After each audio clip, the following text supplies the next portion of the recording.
All right, boys and girls, how to do this homework. There's a typo in the homework. So once this camera stops shaking, in rhombus quad, QUAD, AD is 13x minus 5, and AU should be 3x plus 45.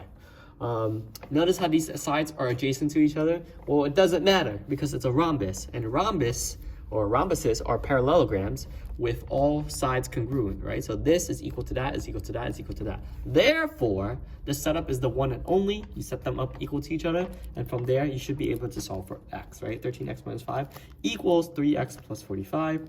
From there, your first question, answer to the first question is, how do I solve for x? Once you have x, you should be able to get me what AD is, which is the next question. And then once you know what AD is, you should be able to solve for the perimeter, okay? The perimeter, okay? And that's pretty much straightforward. Now, part B, right here. If QDR is 5y, and ADR is 4y plus 4, determine all the angles and add them to the diagram. Well, take a look at this very carefully, right? Part of the feature of a rhombus is that this top angle is going to be equal to this bottom angle. It's perfectly split in half, so almost DRU is almost the angle bisector QDA.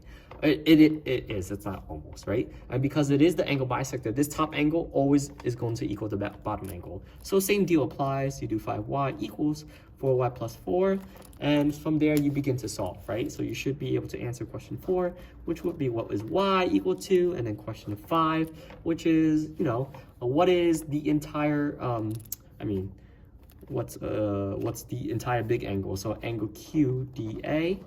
And then once you don't know what QDA is, you should be able to solve for the rest of the other angles because they're equal and opposite. And obviously this angle DAU would be the last question.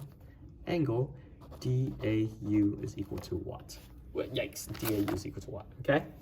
All right, so that's 6 questions in the book. Let's take a look very quickly at this. Again, rotation 270 degrees clockwise. So again, 3 o'clock, 6 o'clock, 9 o'clock, 12 o'clock. If you're paying attention to this video, you should know how to do it by now. If not, then pay attention one more time. Let's see how we do some rotation. I'm gonna do A, and then you're gonna have to do B, C, and D yourself and figure out what the new picture is going to be. So A right now is 1, 2, 3, 4, 5, 6, 7, 8. It's 8. A is going to be 8 comma 1, 2, 3, 4. 8 comma 4. 270 degrees clockwise means it's going to go from 12 o'clock this way, etc. And right now, because it's in quadrant 4, 270 is the same thing as also 90 degrees counterclockwise, which means it's going to end up in quadrant 3 right here. Okay, so definitely in quadrant 3, and because it's in quadrant 3, I know that's going to be negative, right? For sure, it's going to be negative. And whenever it's 90 or 270, that tells me I'm going to flip. So my new A prime is going to be flipped, 4 comma 8. And then because quadrant 3 says negative, I make it negative.